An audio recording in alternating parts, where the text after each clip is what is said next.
श्रीगुरुभ्यो नमः। हरिः ओम्। जगद्गुरो नमस्तुभ्यं शिवाय शिवदाय च योगीन्द्राणां च योगीन्द्रगुरूणां गुरवे नमः। ॐ सर्वतन्त्रस्वतन्त्राय सदात्माद्वैतवेदिने श्रीमते शङ्करार्याय वेदान्तगुरवे नमः। प्रिय దివ్యాత్మ స్వరూపులారా, జగద్గురు శంకర భగవత్పాదుల వారు ప్రసాదించినటువంటి అనేక వేదాంత కుసుమాలలో, సాధన సిద్ధాంతాలలో విజ్ఞాన నౌక, దీనికే మరొక పేరు స్వస్వరూపానుసంధానాష్టకం అని కూడా ఉంది. ఈ రెండు పేర్లతో కలిపినటువంటి ఈ అష్టకాన్ని మనకు వారు ప్రసాదించారు. అయితే దీని ఫలశ్రుతి మనకి చివర వివరించారు. ఏమిటి అంటే స్వరూపానుసంధాన రూపాం స్తుతిం యః. ఈ స్వరూపానుసంధానాష్టకమైనటువంటి ఈ స్తోత్రాన్ని ఎవరైతే పఠేదాదరాత్ భక్తిభావో మనుష్యః, ఆదరణతో ఎవరు పఠిస్తారో, ఎవరు భక్తి భావంతో దాన్ని ఆదరిస్తారో, శ్రవణం చేస్తారో, పఠనం చేస్తారో, అటువంటి మనిషి శృణోతిహ వా నిత్యముద్యుక్త చిత్తః, విన్నా పర్వాలేదు, పఠించినా పర్వాలేదు, అటువంటి వాళ్ళు ఏం చేస్తారండి? నిత్యం ఉద్యుక్త చిత్తః, ఆ చిత్తాన్ని ఎప్పటికప్పుడు శుద్ధి చేసుకుని రెడీగా ఉంటారటండి, ఉద్యుక్తులై ఉంటారటండి. ఏమిటి, దేనికి ఉద్యుక్తత, దేనికి ఈ సంసిద్ధత అంటే భవేద్విష్ణురత్రైవ వేద ప్రమాణాత్. వేదము చెప్పినటువంటి ఆ ప్రమాణాన్నే స్వీకరించి శంకర భగవత్పాదులు వారు మనం పాడుకోవడానికి కానీ, మనం స్మరించుకోవడానికి కానీ, అందున నావ అంటే ఏమిటండి? ఆ నావికుడు చక్కగా అతనికి ఊపు రావడం కోసమని హైలెస్స ఓహో హైలెస్స, హైలెస్స ఓహో హైలెస్స అని అతడు తెడ్డు వేస్తూ ఉంటాడండి. అంతేకాదు, ఆయన అలా పాట పాడుతూ ఊపును అందుకుంటూ ఉంటే నావ ఎక్కి కూర్చున్న వాళ్ళకి కూడా మంచి వినోదంగా, ఉల్లాసంగా, అందున ఆ చల్లటి నీటి మీద నుంచి గాలి వస్తుందేమో, ఆ చల్లటి గాలికి చాలా హాయిగా ఉంటుందండి. అరే, ఒక సామాన్య నావికుడే ఈ ఒడ్డు నుంచి ఆ ఒడ్డుకు దాటించేస్తాడండి. అలాంటిది ఇక్కడ మనకి సాక్షాత్తు శంకర భగవత్పాదుల వారు ఈ ఒడ్డున ఉండి మనందరినీ ఎక్కండి ఎక్కండి నావ ఎక్కండి అని చెబుతూ, మిమ్మల్ని ఇప్పుడే ఇక్కడే విష్ణువుని చేస్తాను లేదా శివుణ్ణి చేస్తాను అని అంటూ చూడండి, ఆ ఒడ్డున శివునిగా ఉన్నారు, ఈ ఒడ్డున గురుడుగా ఉన్నారు. శివుడు గురుడు వేరు కాదు కదూ. అంచేత మనకి గురువు ఉంటేనే శివతత్వం ఏమిటో లేదా శివుణ్ణి చేర్చేటటువంటిది. అంచేత ఇక్కడ వేద ప్రమాణాన్ని అనుసరించి ఇక్కడ విష్ణువు అవుతాడు. ఎవరండి అతడు? ఎవరైతే శ్రద్ధతో వింటారో, ఎవరైతే శ్రద్ధతో పఠిస్తారో అటువంటి ఆ వ్యక్తి అని చెప్పారండి. ఇక మనం శంకర భగవత్పాదులు వారు ప్రసాదించినటువంటి ఆ నౌక ఏమిటి, ఆ నావ ఏమిటి, మనం ఎక్కడానికి మనకి అర్హత ఉందా, మరి ఎక్కిన తర్వాత ఏ అనుసంధానం చేయిస్తారు అనేది మనం ఇప్పుడే ప్రారంభం చేసుకుందాం. ప్రతి ప్రాణికి జీవం వచ్చింది దేనికోసము అంటే రాజీవంగా రంజిల్లమంటూ. రాజీవము అంటే పద్మం కదండి, జీవము రాజీవంగా రంజిల్లమని. అంతేకాదు ప్రాణం పోసింది దేనికోసము అంటే ప్రజ్ఞాన స్వరూపుడుగా నీవు ప్రసిద్ధికెక్కు. అజ్ఞానంతో పుట్టిన ప్రజ్ఞానంగా మిగలాలి. అంతేకాదు భగవంతుడు మనిషికి మనసు పెట్టింది దేనికోసము అంటే మనీషిగా మనగలగమని. మనస్సుకు లోబడమని కాదు సుమ, మనస్సుకు లోబడమని వారు చెప్పడం ఎందుకండి, మనకది సహజమే. అంచేత లోబడి ఉన్న మనల్ని, ఆ మనస్సుని నియమించేటటువంటి వాడిగా నీవు ఉండు అన్నారు. అంతేకాదు అసలు ఈ ఉపాధి ఎందుకు ఇచ్చాడండి అని అంటే అందరికీ ఉపకారిగా ఉంటూ నిన్ను నీవు ఉద్ధరించుకో. చూడండి, ఇతరులకు ఉపకారం చేస్తేనే మనకిక్కడ స్వయం ఉద్ధరణ జరుగుతుందండి. ఎవరికీ ఉపకారం లేదు. పైగా ఈ లోకంలో ప్రతి ఒక్కటి ఉపకారం అవి చేస్తూనే మనకి చెయ్యమని ఆదేశిస్తూ ఉంటాయి. పరోపకారాయ వహంతి నద్యః.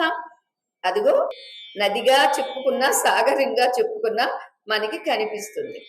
ఏమిటిది అని అంటే మనం ఆలోచన చేస్తే నదులన్నీ పర ఉపకారం కోసమే ప్రవహిస్తూ ఉన్నవి. పరోపకారాయ వహంతి నద్యః, పరోపకారాయ దుహంతి గావః.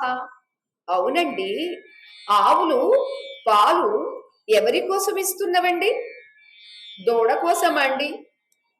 దూడకి కాస్త చేపు వచ్చేంత వరకు వదులుతారండి, తర్వాత దాన్ని కట్టేసేసి పిండేసుకునేదంతా మీరేనండి. అంచేత ఇతరుల ఉపకారం కోసమే గోవు కూడా బ్రతుకుతుంది. గోవు ఒక గురువు, నది ఒక గురువు. పరోపకారాయ ఫలంతి వృక్షాః.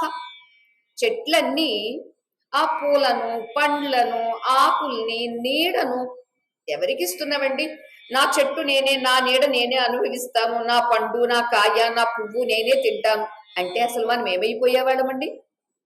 అంచేత వృక్షములన్నీ పర ఉపకారాయ. మరి అలానే మానవ జన్మ కూడా దేనికోసమండి? పరోపకారాయ ఇదం శరీరం. ఈ శరీరము కూడా ఇతరుల ఉపకారం కోసమే నీకు ప్రసాదించబడింది. అంచేత ఉపాధినిచ్చింది ఉపకారిగా ఉద్ధరింపబడమని.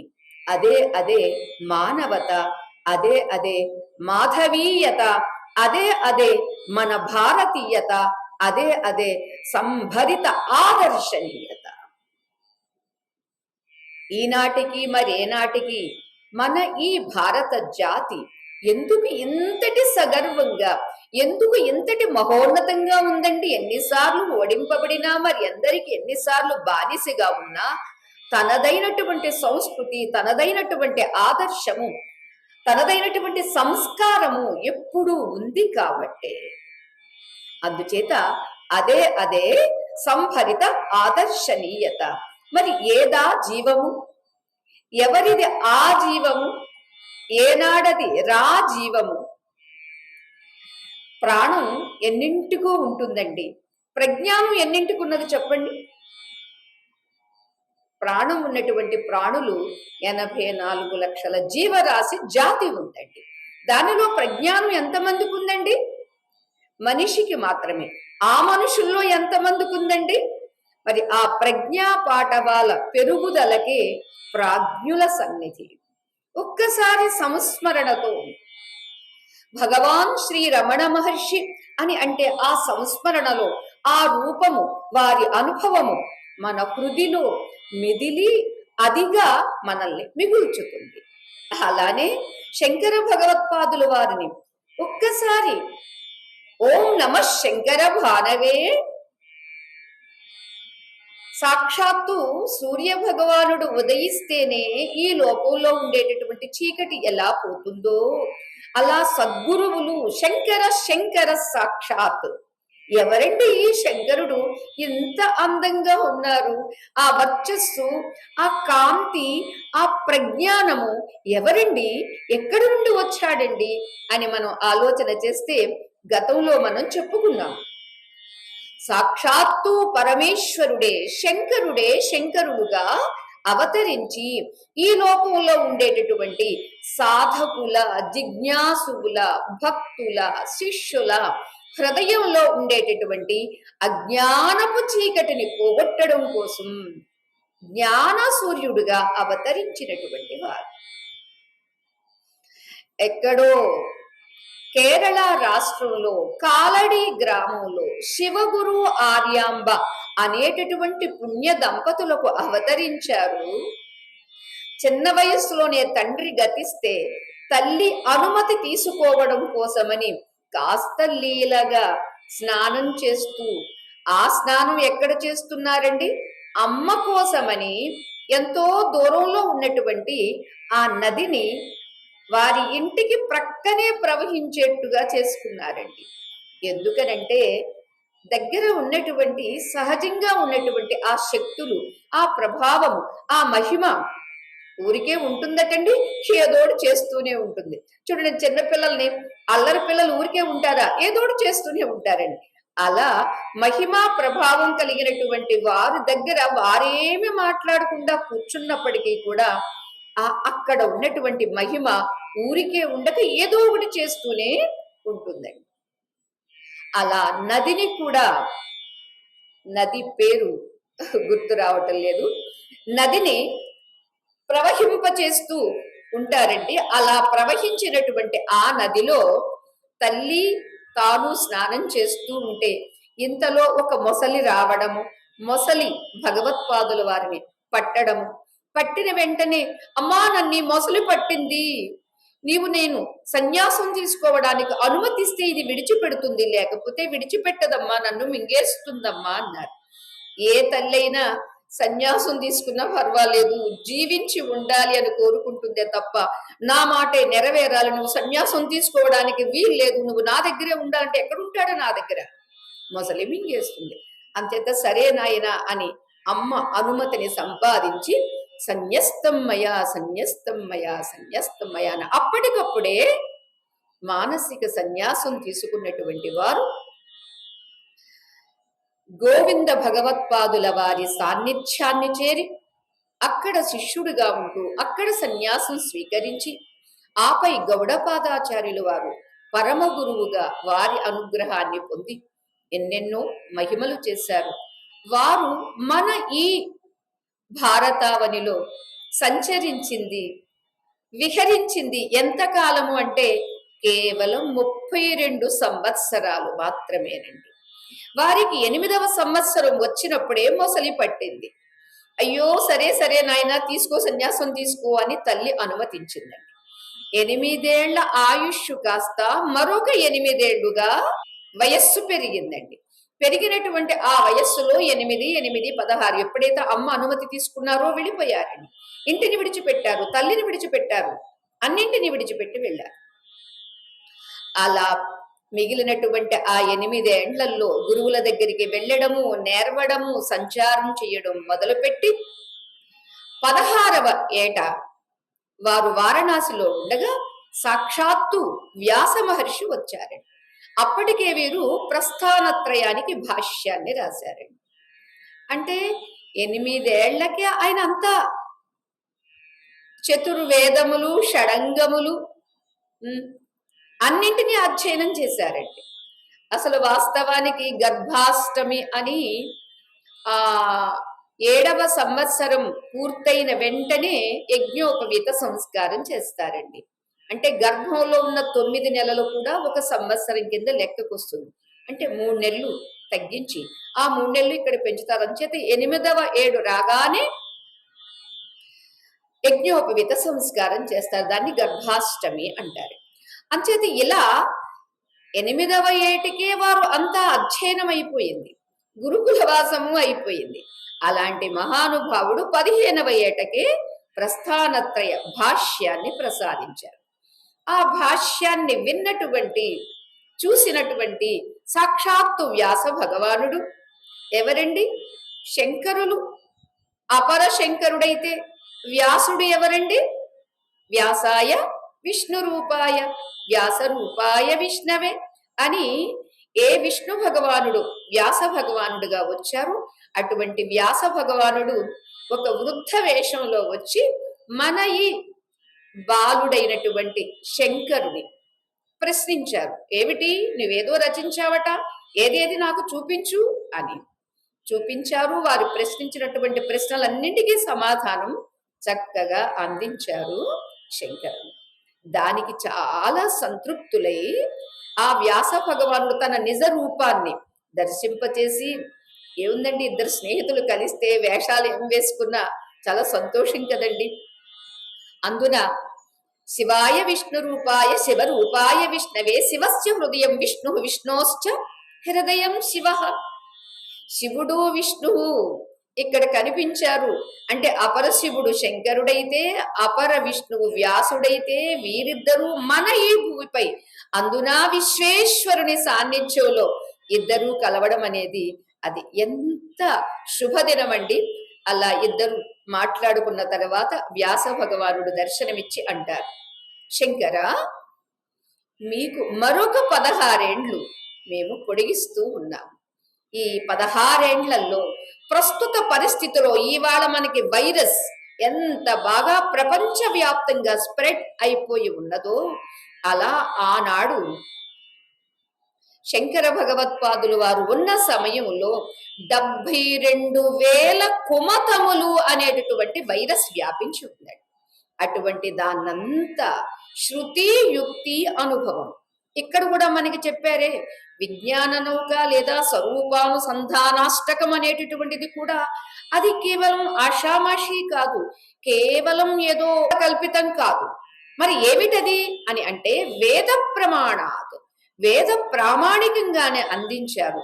అలానే ఇక్కడ కూడా ఆ వేద ప్రమాణాన్ని అందించినటువంటి శంకరులను వ్యాస భగవానుడు అంటున్నారు, మీరు ఇంకొక 16 ఏండ్లు భూమిపై చరిస్తూ ఈ వైరస్ వంటి ఈ కుమతములను అన్నింటినీ ఖండించాలి. దేనితో? శృతి యుక్తి అనుభవం. శృతి అంటే శాస్త్ర ప్రమాణం, యుక్తి అంటే ఉపమానం, అనుభవము అందరికీ సార్వత్రికంగా ఉన్నటువంటి పూర్ణానుభవాన్ని తీసుకొని అందరినీ ప్రక్షాళన చెయ్యాల్సింది అని సాక్షాత్తు విష్ణు భగవానుడైన వ్యాస భగవానుడు ఆశీర్వదించారు, అనుజ్ఞ ఇచ్చారు, ఆజ్ఞాపించారు. దానితో మన ఈ శంకరులు మరి 16 ఏండ్లు ఈ భూమిపై ఆ సేతు హిమాచల పర్యంతం అంటే రామేశ్వరం నుండి హిమాలయాల వరకు ఎలా పర్యటన చేశారండి. ఇవాళ మనకి విమానాలు ఉండవండి, ఆ వేళ కేవలం కాలినడక. ఆ కాలినడకని వెళుతూ వెళుతూ ఇన్నింటినీ ఖండించారు. ఆపై 4 దిక్కులలో 4 మఠాలు స్థాపించారు. 4 మఠాలలో ప్రధానమైనటువంటి తమ 4 శిష్యుల్ని అక్కడ పెట్టారు. 5వది సర్వజ్ఞ పీఠంగా కాంచీపురంలో ఇప్పుడు మనకున్నటువంటి ఆ పీఠంలో వారు ఉన్నారు. ఇది కాంచి కామాక్షి అని చెప్పుకున్నటువంటి ఆ పీఠంలో. అలానే ఆ తర్వాత కేదార్నాథ్ వెళ్ళి అక్కడ వారు సూక్ష్మ శరీరంతో కైలాసానికి వెళ్ళి అక్కడ నుండి 5 స్ఫటికలింగాలు పంచభూతములకు సాంకేతికంగా ఉండేటటువంటి ఆ స్ఫటికలింగాలు సాక్షాత్తు పరమేశ్వరుడు ఇస్తే, పరమేశ్వరుడు ప్రసాదించగా అవి స్వీకరించినటువంటి ఆ 5 స్ఫటికలింగములను 4 మఠములలో ఉంచి 5వది సర్వజ్ఞ పీఠమైనటువంటి ఆ కాంచీపురంలో ఉండేటటువంటి పీఠంలో పెట్టి వారు ఉన్నారు. అక్కడ ఉండడం చాలా స్వల్పకాలం. ఒక్కసారి ఆలోచించండి, 32 ఏళ్ళు వచ్చేసరికే అసలు ధార్మికత అంటే ఏమిటో, ఆధ్యాత్మికత అంటే ఏమిటో ఆ ప్రక్కకు తిరగడమే ఉండదండి ఆ వయస్సుకి. అలాంటిది 32 ఏళ్లలో మొత్తం అంతా ముగించుకొని తిరిగి మరలా కేదార్నాథ్ వెళ్ళి అక్కడే వారు తమ శరీరాన్ని విడిచిపెట్టారు. వేసుకున్న వస్త్రాన్ని విడిచిపెట్టారు. ఏ పని మీద వచ్చారో తిరిగి మరలా ఆ పని అయిపోయిన తర్వాత స్వస్థానానికి వెళ్ళిపోయారు. ఎందుకు వచ్చారండి? చీకట్లో ఉన్నటువంటి వాళ్ళని ఉద్ధరించడం కోసమండి. తెలియక అజ్ఞానంలో కొట్టుకుపోతూ ఉన్నటువంటి వారిని ప్రజ్ఞానవంతులుగా మిగల్చడం కోసమండి. వారు వచ్చి కొత్తగా చేసింది లేదండి, మర్చిపోయిన దాన్ని గుర్తు చేశారు. ఇది శంకర భగవత్పాదుల వారు మన ఈ లోకానికి చేసినటువంటి మహోన్నతమైనటువంటి మేలు, ఉపకారం. అటువంటి వారు మనకి ప్రసాదించినటువంటిది ఏమిటండి? విజ్ఞాన నౌక. ఎన్నింటినో ప్రసాదించారు, దానిలో ఇది కూడా ఒకటే. అందుకనే మనకు ఆ ప్రజ్ఞా పాఠవాలు పెరగాలి అంటే ఏం కావాలండి? ప్రాజ్ఞుల సన్నిధి కావాలి. మీరు అనవచ్చు, వారు ఇప్పుడు లేరు కదండి అని. వారు లేరు అంటే మనం ఉన్నామా? మనం అనుకుంటాం శరీరాలతో మేము ఉన్నాం కదండి అని. అరే, ఏదుంటే ఈ శరీరం ఉందో అది ఎప్పుడూ ఉంది.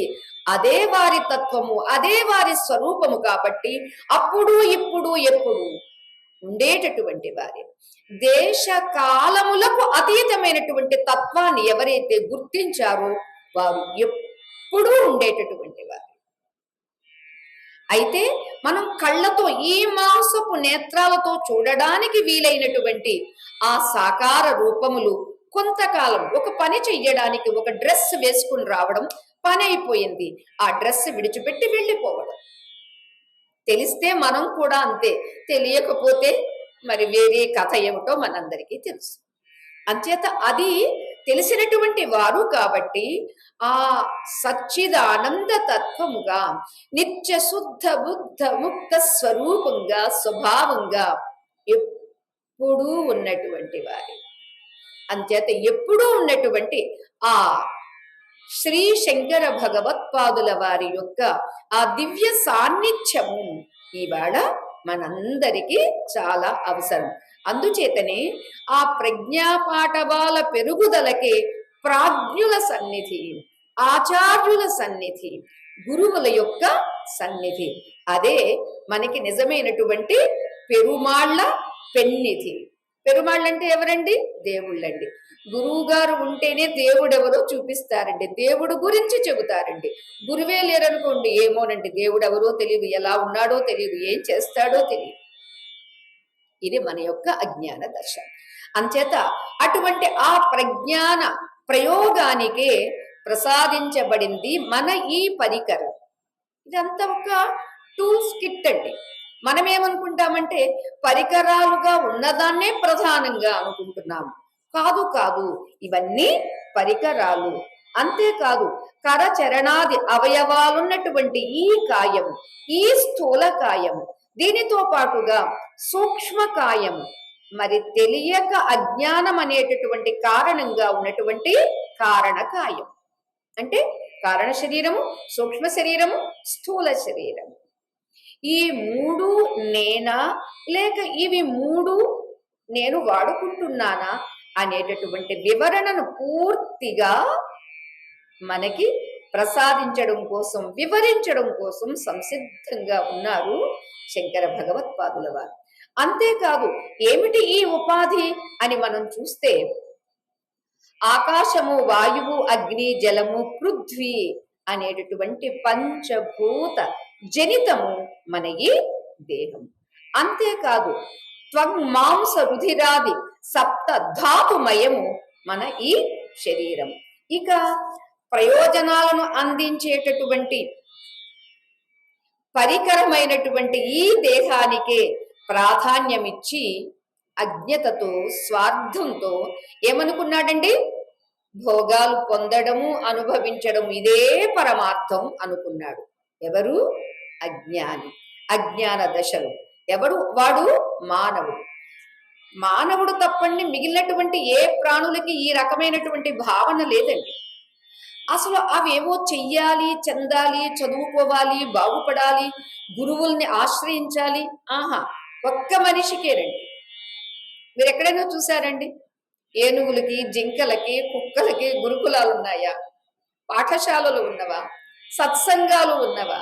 మనిషికే ఎందుకు పెట్టారండి?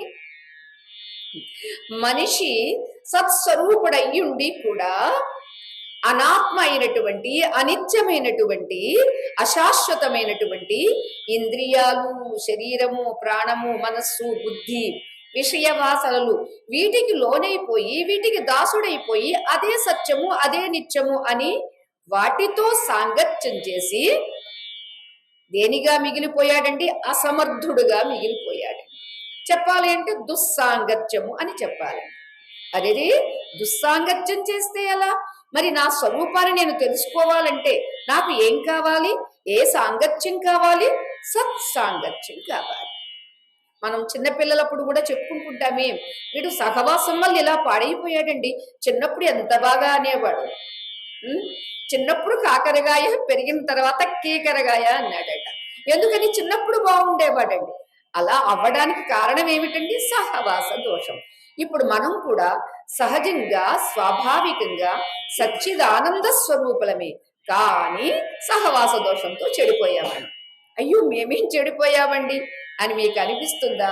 సహవాసం దేనితోటండి? లేచిన దగ్గర నుంచి శరీరంతో సహవాసం, ఇక పడుకునేంత వరకు మనస్సుతో సహవాసం.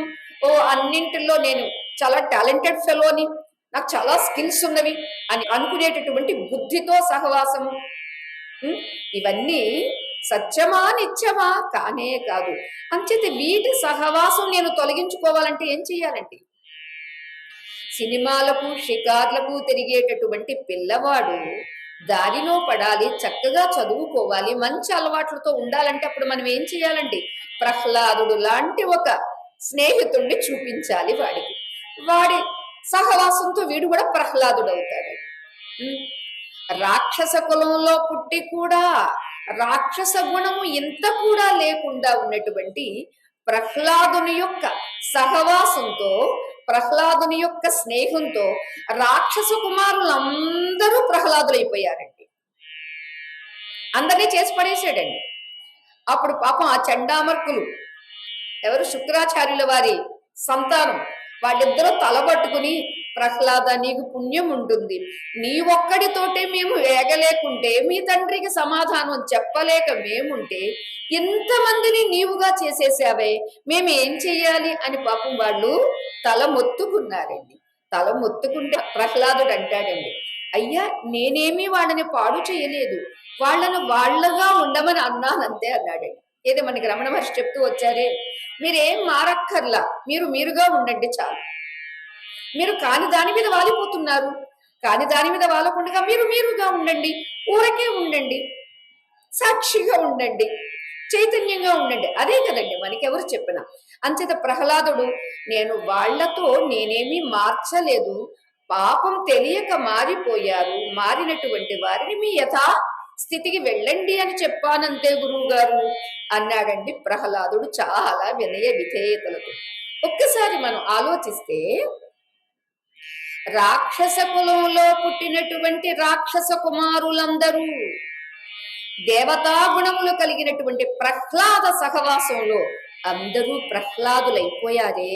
మరి మనం కూడా సత్ సాంగత్యంతో సత్ స్వరూపులుగా మరి మనం కూడా మిగలాలి కదూ, మనం కూడా ఉండాలి కదూ.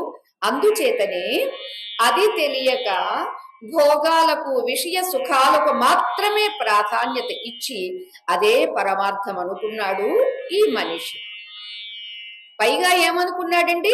వేసుకొచ్చిన వేషమే తాను అనుకున్నాడండి. అరే, ఇవాళ మంచి చీర కడితే చీర మీరైపోయారా, మంచి నగలు పెడితే నగలు మీరైపోయారా? అవ్వడం కుదరదే. మంచి చీర కడితే, మంచి నగలు పెడితే మీ గొప్పతనము లేదా మీకు ఇంకాస్త సౌందర్యము పెరుగుతుందే తప్ప అవే మీరు ఎప్పుడూ కాదు కదా. కట్టుకున్న 5 లక్షల చీర కావచ్చండి, నాకు తెలియదు 10 లక్షల చీర కూడా ఉందేమో. 5 లక్షలు 10 లక్షల చీర కట్టినా 10 లక్షలు కాదండి, ₹1,00,00,000 చీర అండి, బంగారపు చీర అనుకుందామండి. బంగారపు చీర కట్టినా మీరు బంగారపు చీర కారే. అలానే ఎన్నెన్నో జన్మలలో చేసుకున్నటువంటి పుణ్య కర్మ ఫలంగా వచ్చినటువంటి ఈ మానవ శరీరం నేనెందుకు అవుతాను? కానే కాను. అంచేత వేసుకొచ్చినటువంటి వేషమే తాను అని అనుకున్నాడు. తానొక స్త్రీని అనుకున్నాడు, తానొక పురుషుణ్ణి అనుకున్నాడు, తనకొక కులం, తనకొక గోత్రం, ఇవే తాను అని అనుకుని వాటి ద్వారానే సుఖపడాలి. ఏం కావాలి నీకు? సుఖం. ఏం కావాలి నీకు? జ్ఞానం. ఏం కావాలి నీకు? నేను ఎప్పుడు ఉండిపోవాలి, నేను ఎప్పుడు ఉండాలి, నాకు అన్నీ తెలియాలి, నేను శాశ్వత ఆనందంగా ఉండాలి. అరే, శాశ్వత ఆనందం కావాలంటే శాశ్వతమైన దాన్ని ఏదో పట్టుకుంటే నీకు తెలుస్తుందే తప్ప అశాశ్వతమైనటువంటి వాటిని పట్టుకుని నాకు శాశ్వతం కావాలి, శాశ్వతత్వం కావాలి, అది ఎలా సాధ్యము? కానే కాదు. అంచేత వాటి ద్వారానే తాను సుఖపడాలి అని ఒక జన్మ, 2 జన్మ, కోట్లాది జన్మలలో ప్రయత్నం చేస్తూనే ఉన్నాడు. ఇంతవరకు శాశ్వత సుఖాన్ని, శాశ్వత ఆనందాన్ని పొందలేకపోయాడు. దానికోసమే లేచింది మొదలు పడుకునేంత వరకు, పుట్టింది మొదలు గిట్టేంత వరకు ప్రయత్నం చేస్తూనే ఉన్నాడు. ఇంత మనం ఆలోచన చేస్తే ఎన్ని పరికరాలను సాధించినా, ఎంత ఏమేమి చేసినా సుఖాన్ని ఎవ్వడూ పొందలేదు, ఆనందాన్ని ఎవ్వడూ పొందలేదు. మరి ఏం పొందాడండి? సౌకర్యాన్ని పొందాడు, సాధనాలను పొందాడు, అంతే తప్ప సుఖంగా శాశ్వత ఆనందంగా ఎవ్వడూ ఉండలేకపోయాడు. ఎందుకని? కాని దాన్ని పట్టుకొని దాని ద్వారా ఏదో సాధించాలి అని అనుకున్నాడండి. అందుచేత ఆయా సౌకర్యాలను సమకూర్చుకోవడంలోనే ఏం చేశాడు? తన స్వరూపాన్ని, తన స్వభావాన్ని మర్చిపోయాడు.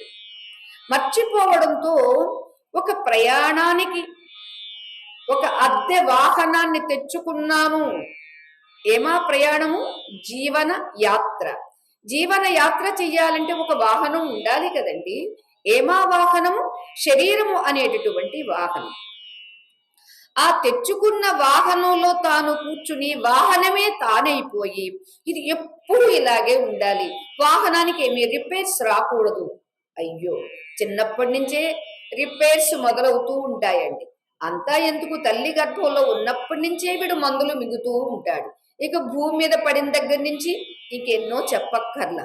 అంచేత తెచ్చుకున్నటువంటి ఈ వాహనము అనేటటువంటి ఈ శరీరాన్ని తాను అనుకున్నాడు.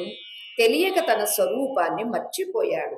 అటువంటి వాడికి, అటువంటి జీవునికి అలా బాధపడుతూ సమయాన్ని, జీవితాన్ని, జన్మలను వృధా చేసుకుంటూ ఉన్నటువంటి వీడికి, ఈ మనిషికి, ఈ జీవుడికి, ఈ సాధకుడికి ఒక మార్గంగా, ఒక ఉపాయంగా, ఒక ఉపదేశంగా జగద్గురు శంకర భగవత్పాదుల వారు ఇక్కడ మనకి ఒక అష్టకం, మనకి ఉపదేశ సారంలో అష్టమూర్తులు కదండి, అష్టమూర్తుల ఆరాధన, అష్టమూర్తుల యొక్క వ్యాపకత్వం అక్కడ వివరించారు.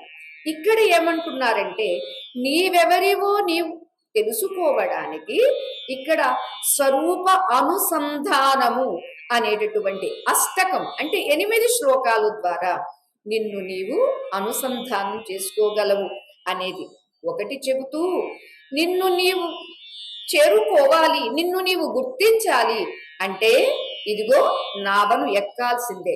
ఎందుకు నావనెక్కాలండి? సంసారం అనే సాగరంలో ఉన్న కారణంగా. అపార సంసార సముద్ర మధ్యే సమ్మజ్జతో మే శరణం కిమస్తి గురో కృపాళో కృపయా వదైతత్ అని శిష్యుడు లేదా జిజ్ఞాసు అయినటువంటి మనం ప్రశ్నిస్తే ఏమిటి ఇంతకు మన స్థితి? సంసారము కాస్త అపారం, దానికి ఎక్కడ ఒడ్డు దగ్గరలోనే ఉంది, దగ్గరలోనే వచ్చేసాము అని అనుకోవడానికి వీలు లేనటువంటి సంసారం. సంసారము సంసారం అంటే అదేదో అనుకోవలసిన అవసరం లేదండి. మేమేమి నీళ్లలో లేవు కదండి, హాయిగా ఇంట్లోనే ఉన్నామండి, ఇంట్లో చైర్లో ఉన్నామండి. మమ్మల్ని సంసార సాగరం ఎందుకంటే అన్నిసార్లు భయపెడుతున్నారు అని అంటే వేరే ఏమీ కాదు. నేను నాది సంసారము, పుట్టడము గిట్టడము జనన మరణములే సంసారము. అటువంటి ఈ సంసారము ఎప్పటి నుండి ఉంది, మరి ఎప్పటి వరకు ఉంటుంది అంటే ఇప్పటికి నీవు ఎన్ని కోట్ల జన్మలు ఎత్తి ఉన్నావు, అంచేత ఇన్ని కోట్ల జన్మలు నీవు దుఃఖపడుతూనే ఉన్నావు కాబట్టి, అంతవరకు కూడా నేను నాది అని అంటూనే ఉన్నావు కాబట్టి ఇది సాగరం, సంసార సాగరం. మరి ఇప్పుడైనా దాటేస్తానండి అంటే నేను దాటాలి, దాటి తీరాలి అని నీవు అనుకుంటే నావను ఎక్కాలి. ఏమా నావా? అదే ప్రశ్నించారండి. అపార పారము లేనటువంటి సంసార సముద్ర మధ్యములో మధ్యత నరను మునిగిపోయి ఉన్నటువంటి నన్ను ఉద్ధరించేది ఎవరు, నాకు దిక్కు ఎవరు అని శిష్యుడు అడిగితే దానికి గురువు చెప్పారండి, విశ్వేశ పాదాంబుజ దీర్ఘ నౌక. అదిగో ఆ నౌక ఉన్నదే భగవంతుని యొక్క పాద పద్మము. అటువంటి పాదపద్మం అనే నౌకను నీవు ఆశ్రయించు, అంతే నావికుడిగా ఉన్నటువంటి గురువు దాటించేస్తారు అని చెప్పారండి. అంచేత దీనికి రెండు అర్థములు, ఒకటి విజ్ఞాన నౌక, రెండవది స్వరూపానుసంధానాష్టకం. ఆ విజ్ఞాన నౌకను మనం అధిరోహించాలి అంటే గురువును మనం ఆశ్రయించాల్సిందే. అటువంటి సద్గురుమూర్తి అయినటువంటి శ్రీ శంకర భగవత్పాదుల వారి దివ్య చరణార విందములను మనం ఆశ్రయించి ఒక్కసారి స్వామి మమ్మల్ని ఎక్కించండి ఈ నావ అని ప్రార్థిద్దాము. అలానే మన ప్రార్థన వింటారు, అందుకే వారు సంసిద్ధంగా ఉన్నారు. అటువంటి నావలో మనం అధిరోహించి మనం ప్రారంభించుకుందాము. జయ రాధేశ్యాం. ఓం సహనావతు సహనౌ భునక్తు సహ వీర్యం కరవావహై తేజస్వినావధీతమస్తు మా విద్విషావహై. ఓం శాంతి శాంతి శాంతి. లోకాః సమస్తాః సుఖినో భవంతు, సర్వే జనాః సుఖినో భవంతు, సమస్త సన్మంగళాని సంతు. హరి ఓం తత్సతు. శ్రీ గురుభ్యో నమః. హరి ఓం.